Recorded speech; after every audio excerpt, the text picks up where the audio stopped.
To present the headlines, I'm Virginia Chilongo. Bowman Lusambo takes a swipe at President HH over fuel hike. Recruitment of health workers has closed amidst intense auditing of ghost facilities. Chilufya Tayali accuses the New Dawn government of failing to turn around the economy. PS Northern hands over farming equipment to rice farmers in Mungwi district. President Hichilema mourns the death of the counsel for the Lamba Lima Royal Establishment. And now, the details.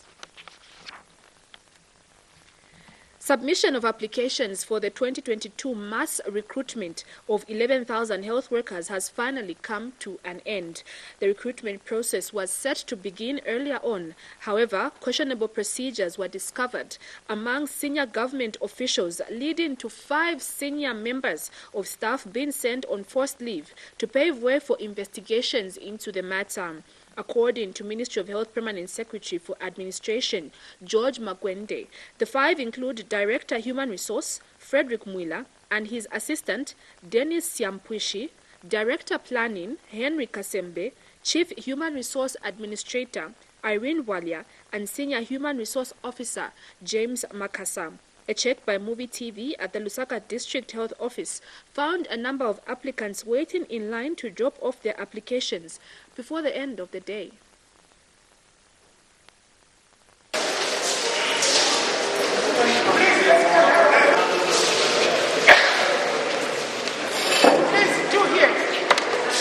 Say thank you to the government for this empowerment that they've given us. So far so good. We've brought the recommendation letters and it was very simple and the procedure was very simple, and the good part is that it was open for everyone.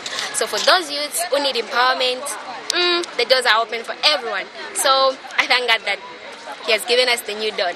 My letter has been dropped inside here. Then my challenges is that ma bintu vina sivenze specified kuti uza kuti kuleta maleta so peta instaleta maleta kutesta pesa ti ma challenges yena ngwenze liko ni ma verification kono cha verify kuja police tenga date stamp dalipira kuteza lipira ma 5 kwacha so se na ngostinaziwa so testa pesa kati bendrama so we have wasted a lot of money on but so far so good vama line kuyenza shemushe mukati ni shemushe voice. My major concern is probably the picking criteria. I'm told it's 1,000 the province, isn't it? But looking at the number of youths that are in Lusaka, the population is quite high.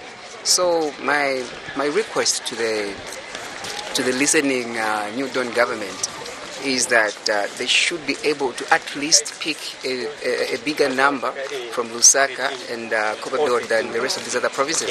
Unlike saying they'll pick the equal numbers from each and every province. But otherwise, we're so grateful and we're saying thank you so much for the New Dawn government. You are indeed the good government.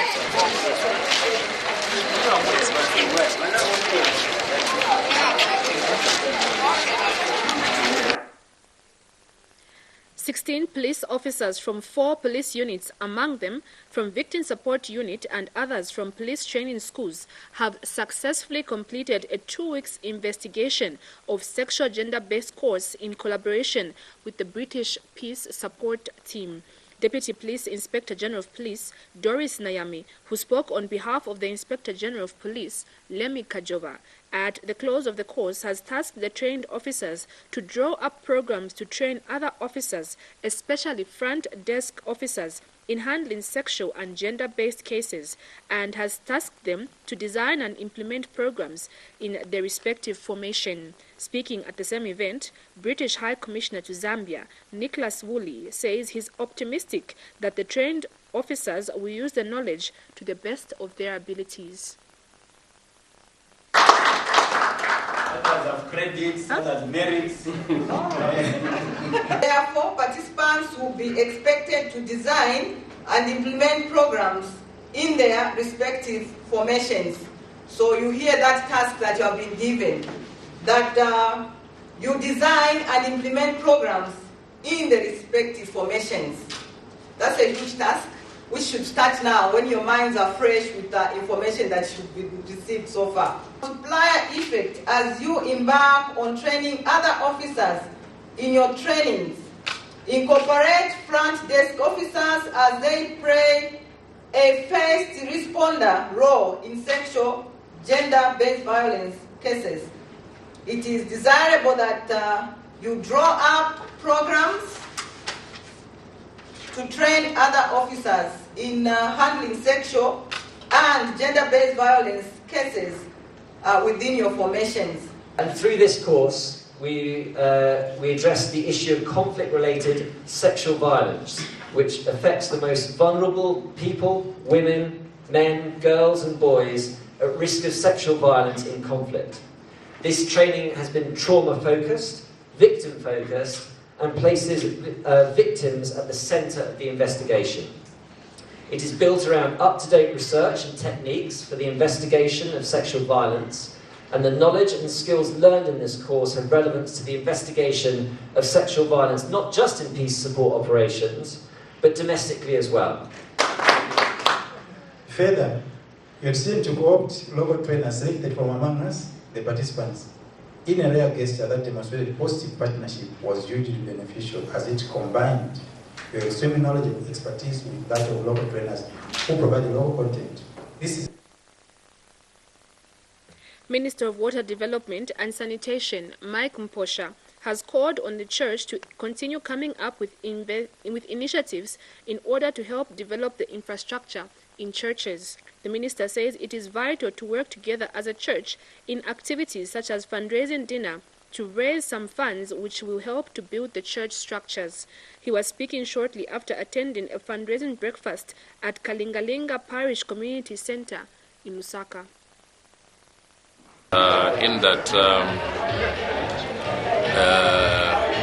unlike in the past, when most of the things in terms of financing were being done by the missionaries, but we realize that also they have challenges now, financial challenges where they come from, and this is where now we need to fill in the gap which has been created. And it's important that us, the owners of the various congregations, various churches, must pick it up and put our little resources together to ensure that the challenges that we see in our various churches, in our various congregations, are attended to. So I'm very impressed with the initiative by the parish here in Kalingalinga, where we're just having the breakfast, fundraising breakfast, and this is how it should be. When it's coming from you, the owners of the church, there's always that sense of ownership which you kind of build, and I want to encourage the other churches that they should pick it up and ensure that they come up with such initiatives to raise funds within the church, within the membership of the church, and ensure that the many challenges that they face which require financing are attended to. So it was a very good function, and I'm grateful that they invited me. Meanwhile, the minister has assured the residents of Kalingalinga that the problem of water sanitation and challenges will be a thing of the past, as the new project will caution the existing challenges. He says the Millennium Challenge, working together with government, is working hard to make sure that the abolishment of pit latrines and replacing them with flammable toilets. Mr. Mposha has further implored on the residents to report water leakages to their area councillor for easy serving. I'm sure you've noticed that the water pressure has improved drastically. So what we are doing basically is that we have a project called Kafiwe Bao Water Project, which is to a tune of $150 million. And the scope of this project was to add new pumps at our intake point in Kafiwe. Ayamazi yamenetiguma kukalingalinga Charleston yambili yatoka ku Kafiwe. So we we lifted this water from Kafue River. So if you recall, we had the project where we were laying a new pipe from Kafue into Chilanga, and from Chilanga into Stewart Park. Stewart Park, if it has been attacked, underground tank, we was State House. So Manzi anafika kuja kwa Stewart Park, ndiye pamamba the highest level of Lusaka. Yachoka kuja yakunguluka maji pambogera kuti, pambogera kuchosto. By just the force of gravity. So from State House, we pump that water, still summer light, yakunguluka chabe, mpaka kufika kuchosto. The project ya Millennium Challenge, ikasiriza component na salamu. We want to migrate from Tendele Wonse, mapit latrines ya General Services. We need to move them from the pit latrines into the sanitation network. Tifuna na makarena ma flushable toilets.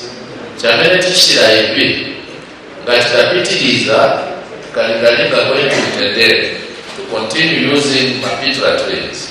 It means we shall be contaminating underground water, groundwater. It means even mabobo mtu avansi hapa karibu na boundary. Mkankana mapito ya treni ya mbili yashita discharge yonse poison itaenda pansi, ikaenda pansi yangu kumana na mazi ya minute 10. Make sure that pamene mazi yako yanganani that kulipai ina yotulika yango study osango ya ganda cha asijito yangu, because it's expensive to pump this water, it's expensive to treat this water. So all of us must take the responsibility, be responsible. Mukapeza palilike msanga batumire na kansela palilike over Lusaka water there's a leakage. Because as I speak to you now, most of the chlorine which we use to treat this water comes from across the border in South Africa. And most of our suppliers have increased the price of the liquid chlorine by 60%. We take a break.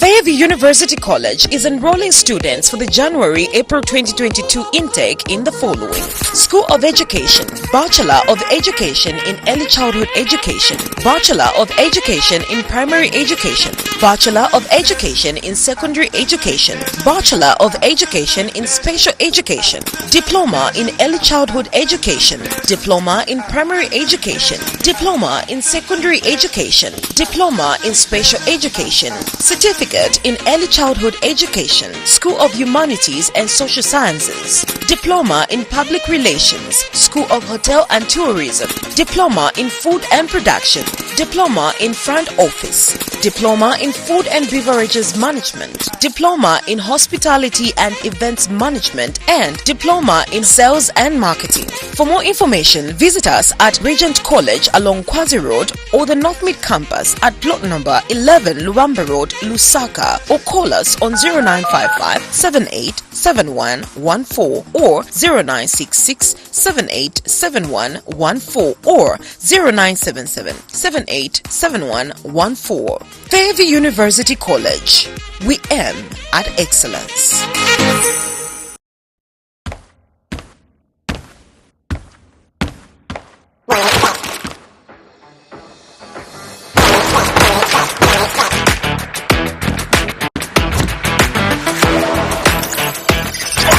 Place a bet. Search on the web or get the app. OneXBet Bookmaker Company.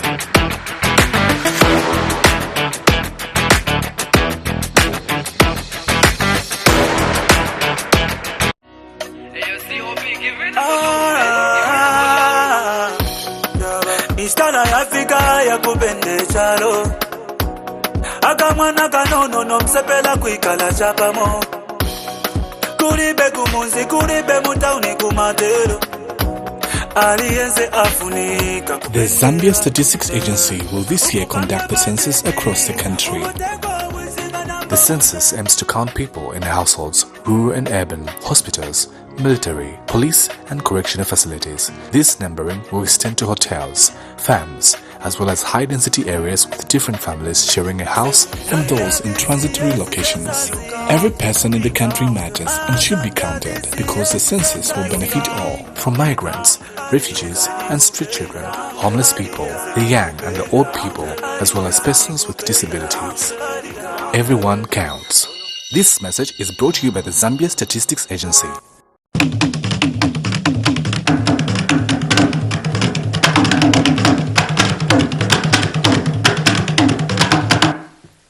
Welcome back. Outspoken self-proclaimed lawyer of the Public Court of Opinions, Chilufya Tayali, says governance has not yet dawned in Zambia, as many Zambians are still suffering even worse than the time PF was in power. He says President Hakainde Hichilema and his administration has so far failed to turn around the economic hardships, but instead the Zambian people have been subjected to a high cost of living.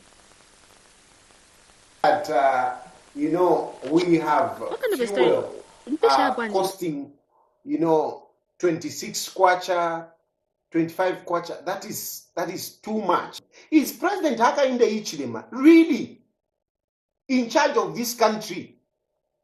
Yes, he's in charge of this country. He is. We gave him the powers. But you know what he's lacking? He's lacking the know-how on how to run this country. Is lacking the skill to turn around this country. We want prosperity. It is not just about to say it's a new dawn. No, this is not a new dawn. This is not a new dawn. There is no dawn to the moon fifi nomba. To the moon fifi. This is new darkness. We are in the thickest of the darkness. And these ministries I'm calling out, we have a problem. Batamba, Minister of Labor, we have a problem. These ministries, there is an issue. Minister of Defense, there is an issue. These ministries, I can start counting. I can start telling you. Number one, Ministry of Finance. Could you wafia bamusokotwane? All your economic policies that you used to articulate in Parliament when you are in opposition, we are not seeing them. We are not seeing them. If anything, what we are seeing is you being controlled by foreign powers of health. We all know what is happening at the Ministry of Health. We know what is happening at the Ministry of Health. It is a disaster. Disaster, you want to employ people, it's a disaster. Medicine is a disaster. Interns is a disaster. You even, the cabinet, whatever, Secretary to the Cabinet said, no, they are going to put the civil servants to transfer them and put them together, reunite the families. It is a disaster. Nothing that is happening. Together with Minister of Education, disaster. From there we move. Minister of Mines. Minister of Mines. I don't know what's the problem. That man, he thinks he's sorting out, the mines, but he's messing up big time. He's messing up, starting with the Black Mountain. What you have done at Black Mountain, when things start popping out of there, you'll be shocked. You'll be shocked. What you are doing in the Ministry of Mines, it is disaster. Especially what you are doing at the Black Mountain there. Ministry of Defense. Ministry of Defense, it is a disaster. Since when do we have people in uniform, the defense, complaining? We don't have these things, but up to today you haven't paid them. You haven't paid them the defense. Who does that? Which government neglects the defense ministry? This Ministry of Energy. Ministry of Energy. Bapita Kapala. You are a disaster.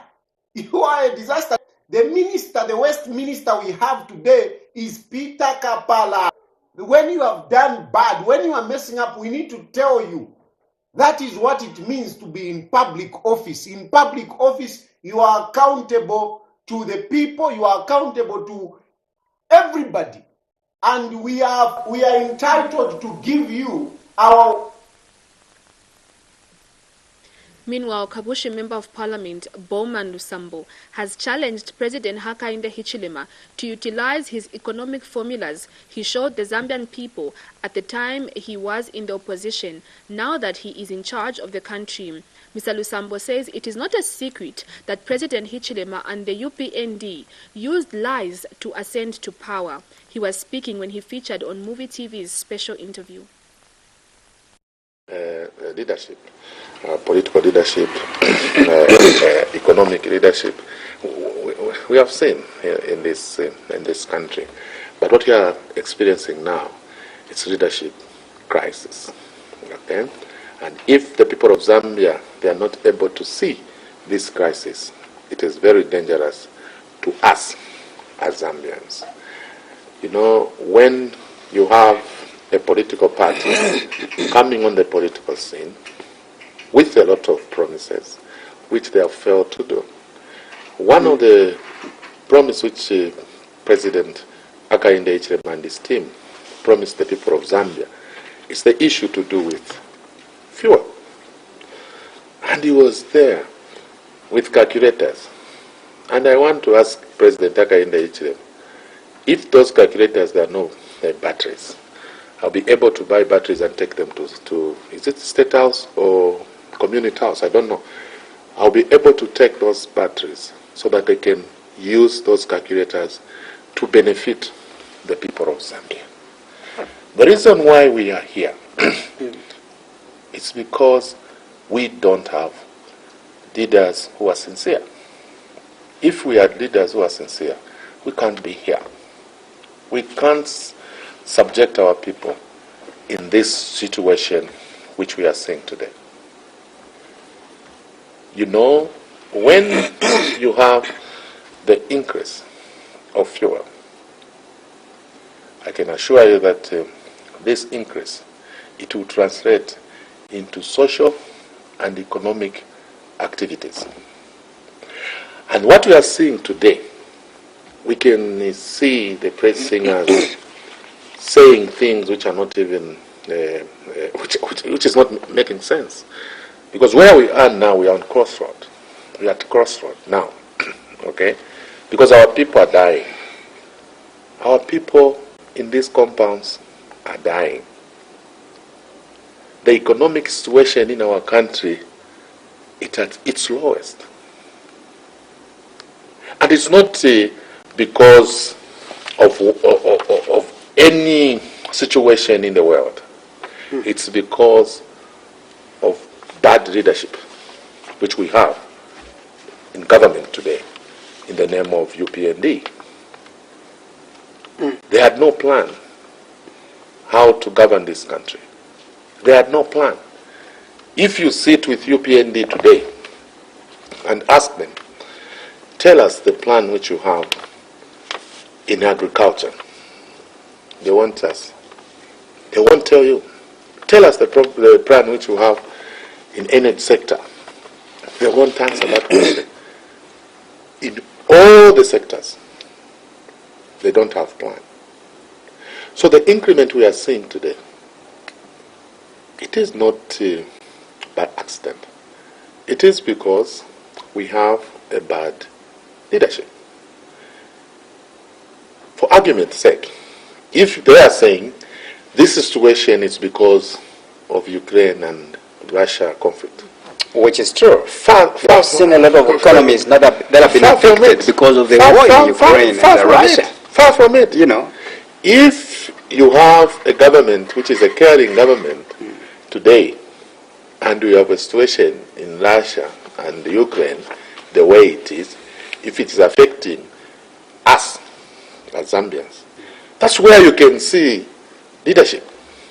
Today we would have seen President Hakainde Hichilema addressing us that we are reducing fuel from 21 kwacha 50 ngwe to 10 kwacha, because the reason why we have governments in place is to rescue you when you are in problems. We can't have government. When you have problems, they put more pain on top of you. Then they are trying to kill you. We had a situation in this country before, serious situation. The COVID-19. COVID-19, the first wave, it was serious. It affected the world economies. Countries were on lockdown. Because of good leadership, which this country had, President Edgar Chagwa Lungu decided, first of all, not to close this country or to lock down this country, despite many causes, including me, and President Hakainde Hichilema, in opposition as opposition. Following the announcement of the roadmap for teacher recruitment, the National Action for Quality Education in Zambia, NACES, has called on the Ministry of Education to come out and state the number of teachers to be upgraded in 2022. Organization Executive Director Aaron Chansa says early this year, Minister of Education Douglas Siakalima indicated that 10,000 serving teachers who had obtained higher professional qualifications would have their salary scales upgraded. During a media address Saturday, Mr. Chansa says the assessment approach that the Ministry of Education used at arriving at the distribution of the 30,000 positions of teachers to be employed did not specifically include upgrading in-service teachers who have obtained higher qualifications. That earlier this year, the same minister indicated that government was going to upgrade 10,000 teachers, and what we got yesterday was not up to that figure, indicating that 7,000 would be upgraded and also promoted. Is not the thing that teachers expected, and because of this uncertainty in the number of teachers to be upgraded, a lot of teachers are worried. They are extremely anxious, and what we want to see is the number of teachers clearly indicated, those who have obtained higher professional qualifications. This has been long overdue, and it's one of the things that can make our teachers extremely happy. We want the minister to come to the teachers and clearly announce the number of teachers to be upgraded. On the other note, we want to commend government for putting up a clear roadmap for teacher recruitment. This is commendable. We are very happy about that. And to contribute to accountability and transparency of this process, we are going to monitor this process in all the 116 districts. Our district coordinators are going to make sure that this process is monitored. We don't want to see any form of corruption, nepotism, and patronage. It must be above board in order for everyone to benefit. Now, government has handed over farming equipment to rice farmers in Mumba and Mulema Sampa agriculture camps of Mungwi district in order to scale up rice production among smallholder farmers. The 2 tractors, disc plows, disc harrows, 2 planters and 2 boom sprayers are part of the 3.9 million grants through Enhanced Smallholder Agriculture Business Promotion Program, ISAP, financed by the Fund for International Agricultural Development, IFAD. Flagging off the handover, Northern Province Permanent Secretary Bernard Mpundu said it was gratifying to note that Mungwe district is among the leading districts in rice production in the country. The 1.9 million worth of farming equipment comes within a grant package of a rice processing and milling plant given to Nanet Investments Limited of Kasama as an off-taker. Speaking earlier, Mungwe District Commissioner Mumam Sonda stated that the district was delighted to be one of the first districts receiving such a grant from government, and Provincial Agriculture Coordinator for Northern Province, Sylvester Nyendwa, says the donated farming equipment will answer farmers' cause in improving income levels, food and nutrition security through increased rice production, as enshrined in the core mandate of the Ministry of Agriculture. That much. ilo tubonfye nkaso inga lelo when government graciously has given us the machines that can do the hectarage that you have been doing on yearly basis, maybe in less than a week or two. Yes. Therefore, the challenge is to all of you as farmers to ensure that the production of rice in the province is increased. Government has handed over farming equipment valued at 1,660,000 to rice farmers in Mumba and Mulemasampa agricultural camps of Muvi districts to scale up rice production among smallholder farmers. Flagging off the handing over, Northern Province Permanent Secretary Bernard Mpundu said it was gratifying to note that Muvi district is among the leading districts in rice production in the country. As government, we greatly appreciate the financial support from the International Fund for Agricultural Development, IFAD, through the enhanced smallholder agriculture promotion programs for providing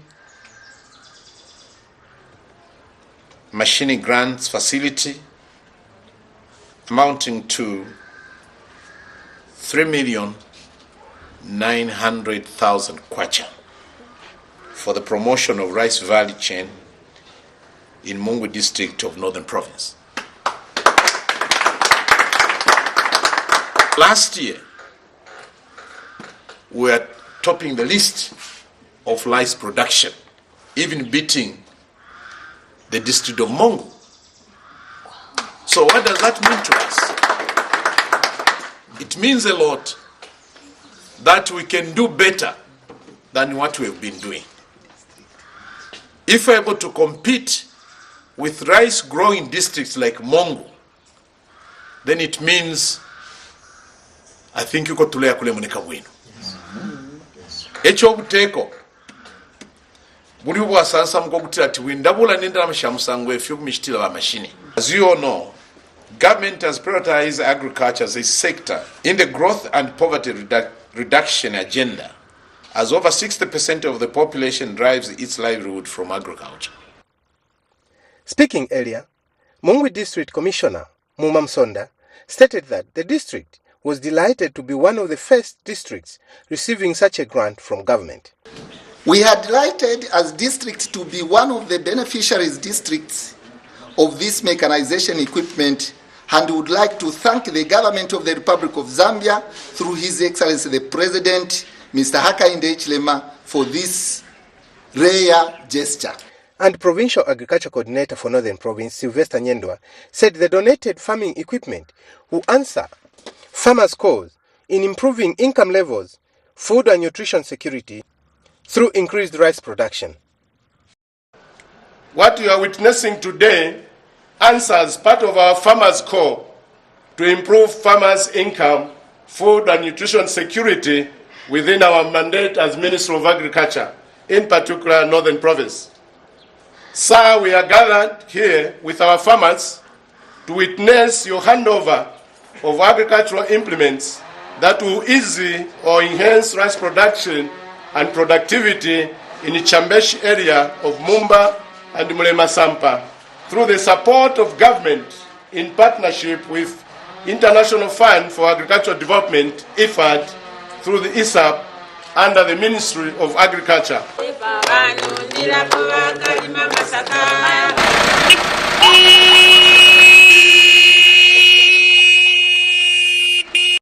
Reporting, I'm Chanda. We take a break.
Welcome back. Self-Help Africa has intensified installation of hydroponic school gardens aimed at diversifying school meals and enhancing nutrition education in Gwembe district. Self-Help Africa Country Director Elia Manda says the vegetables grown by various schools in the hydroponic school gardens are consumed by pupils under the school feeding programs supported by the United Nations World Food Programme. And Gwembe District Education Board Secretary Wenzu Mwanashimbala says the school feeding program is one of the social protection programs which is there to elevate the poverty levels among learners. Self-Help Africa has intensified installation of hydroponic school gardens aimed at diversifying school meals and enhancing nutrition education in Gwembe district. Self-Help Africa Country Director Elia Amanda said the vegetables grown by various schools in the hydroponic school gardens are consumed by pupils under the school feeding programs supported by the United Nations World Food Programme. School feeding program, that's where we have set up, again with technical assistance from the World Food Programme, the hydroponics at selected schools. So the WFP has come in to set up these hydroponics to train the school authorities and some of the farmers on how they can be able to run these hydroponics effectively and efficiently. So they're able to grow the vegetables grown from these hydroponics. They are consumed by the school under the school feeding program. And Gwembe District Education Board Secretary Wenzu Mwanashimbala said the school feeding program is one of the social protection programs which is there to alleviate the poverty levels among learners. The feeding program is one of the social protection programs which is there to alleviate the poverty levels through the feeding. Meanwhile, teacher in charge of the school feeding program at Gwembe, Nangandu Chilobe, said school children are taking food containing carbohydrates, proteins and minerals from the school feeding program supported by WFP. So all the nutrients which we need for the growth of the child is there. They have carbohydrates, they have proteins, they also have minerals from different vegetables, even iodine from the salt. Salt we get. Reporting, Lawrence Kabutu in Gwembe.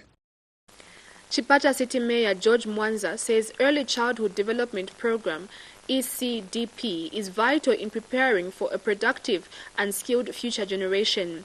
Mr. Mwanza says there is need to develop ECD programs in rural communities of Chipata District and Eastern Province as a whole because such services are lacking. Speaking as guest of honor during the Early Childhood Development Program stakeholders meeting organized by Plan International Zambia held at Protea Hotel in Chipata District, Mr. Mwanza says early child education and development programs must mostly be introduced in rural areas where people lack knowledge about such programs that benefit children. We have more in this report. Child Development Project in Chipata District, currently implemented by Plan International Zambia and UNICEF, is one such program targeted at improving the well-being of children. Plan International Zambia organized a stakeholders meeting at Protea Hotel in Chipata to address issues aimed at promoting the development of a child. Chipata City Mayor George Mwanza was guest of honor. So as City Mayor, I would like to assure you of our support. In our wards, in our communities, we will be on hand to champion this program and support your efforts.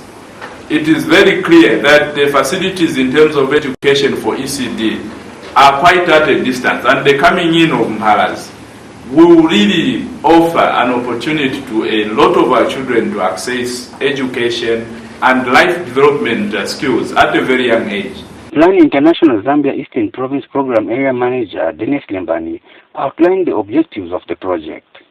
As Plan International, together with the district sector team, particularly Ministry of Home Affairs, through the Zambia Police, we're ensuring that also we engage all these partners to ensure that the child is protected, shouldn't be abused. In the communities should be aware that there are a number of a lot of activities that are happening and that are not also in favor of the child. Chipata District Commissioner Eli Dabanda was represented by her District Administrative Officer Kapemba Skazo.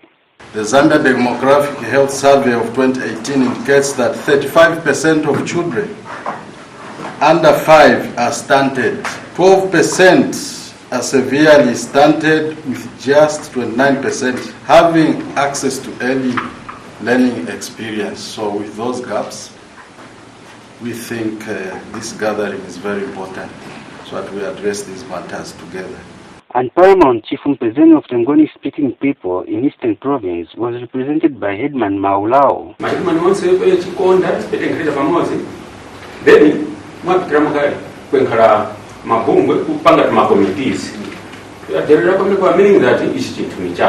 While Chief Maguya was represented by his Palace Induna.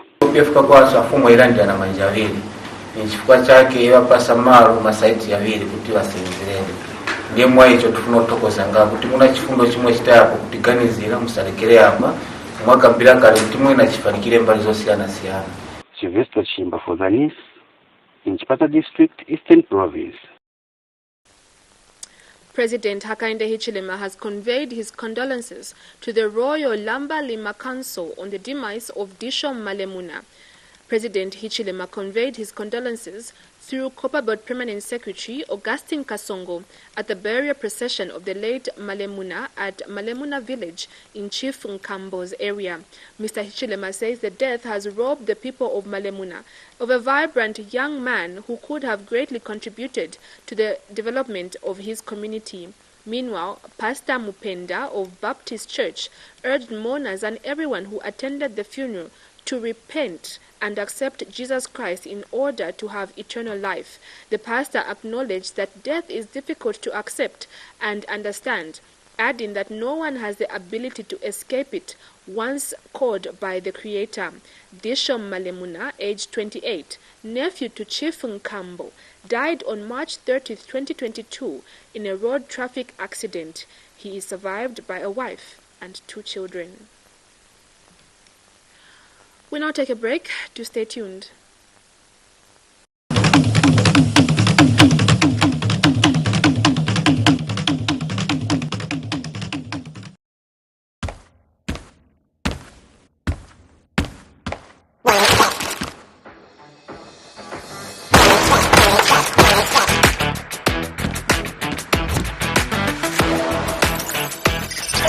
Place a bet, search on the web, or get the app.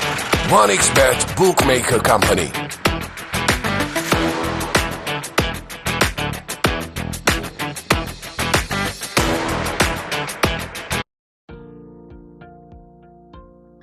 So here's how to pay using Airtel Money. Ensure your decoder is turned on and tuned to channel 1. Dial *778#, then select the option that says Make Payment. Select Pay TV, then select Muvi TV. Enter the 12-digit smart card number, then enter the amount you wish to pay. Enter the Muvi TV account number, omitting the dash before the last digit. Then select the amount you wish to pay. For inquiries, call customer care on 0764 250055 or 0764 250052 or 0978 732 411 or 0978 732 412.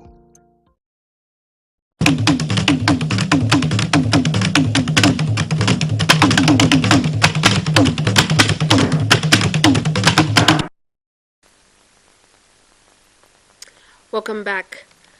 Over 7,000 social cash transfer beneficiaries have started receiving their January and February funds from government in Lufanyama district on the Copperbelt province. Lufanyama District Commissioner Justin Mwalikwa inspected the payment process in Chief Nkana and Chief Mukutuma.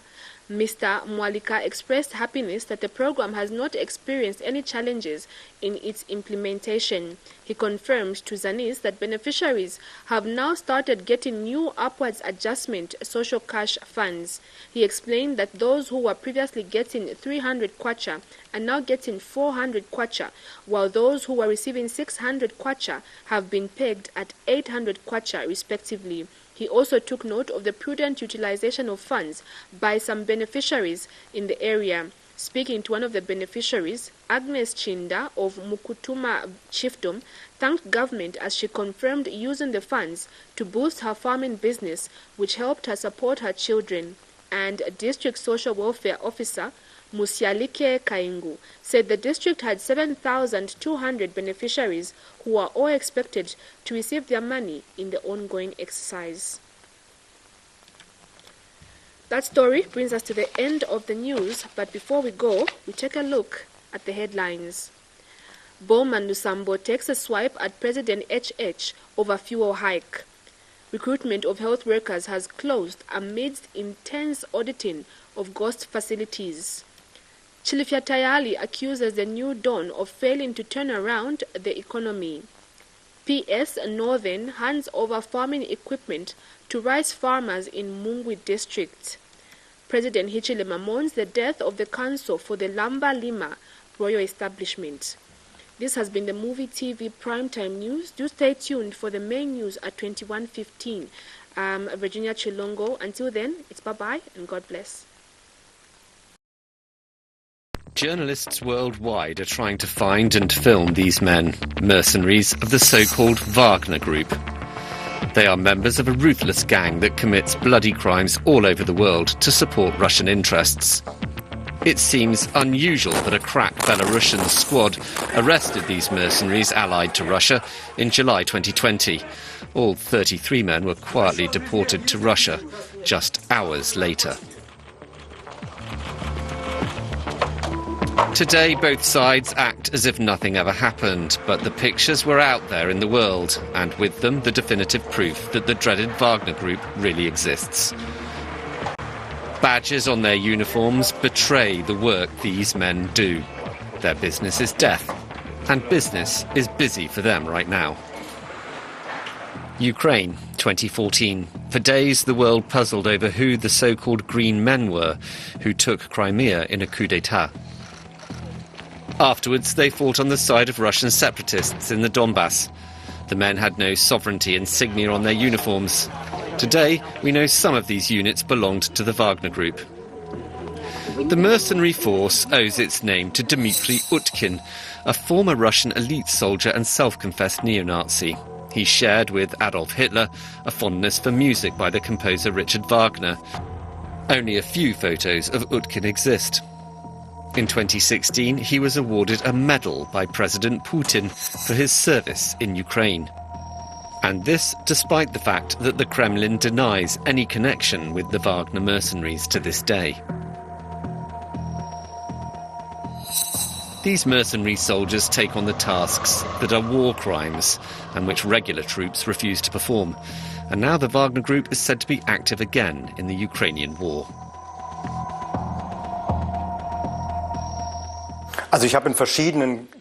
So I've read and heard from various sources that Wagner mercenaries are most likely active again in Ukraine and that there are sabotage groups. There is a suspicion that President Volodymyr Zelensky, Kiev Mayor Vitaly Klitschko and a whole series of female and other politicians are their assassination targets. Of course, that would fit into this picture that Putin wants Zelensky gone and that he hopes to accomplish regime change in Ukraine. But of course, we can't ultimately verify it 100%. However, I think it's quite possible.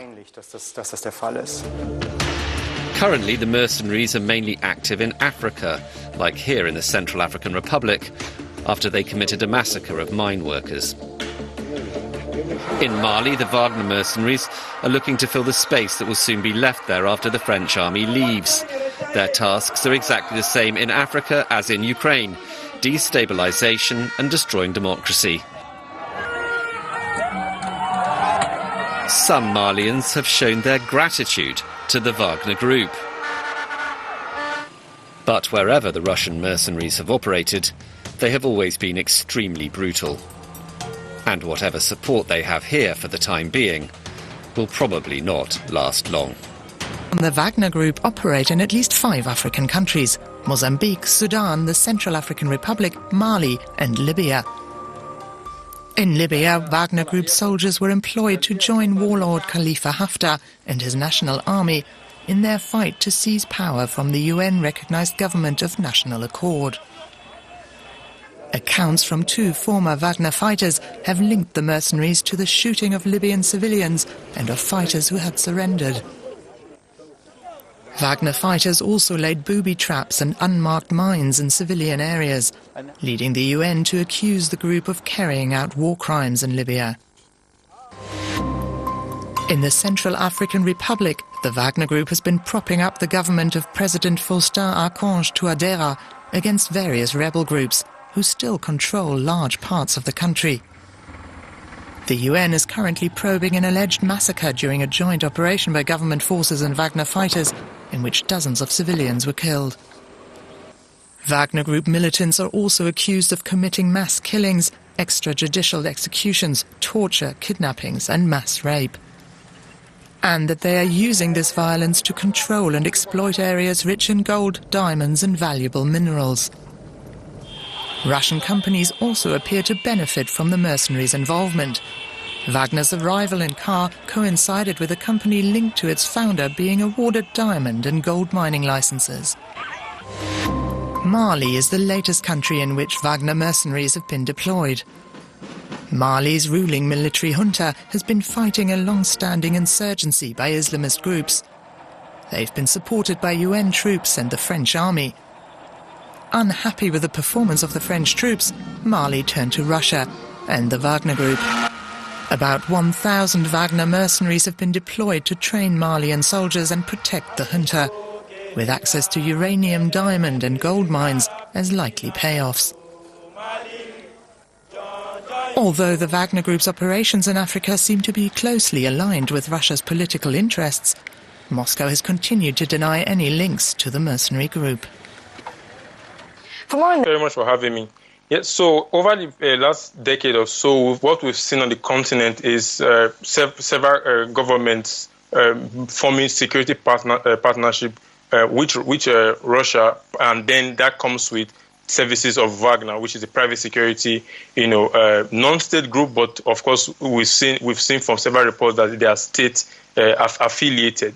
And then if you look at some of the areas where they've been active, like Central African Republic, Mali, Mozambique, and Libya, their actions tend to align very closely, with the Russian government. So of course you can see that state connection from that perspective.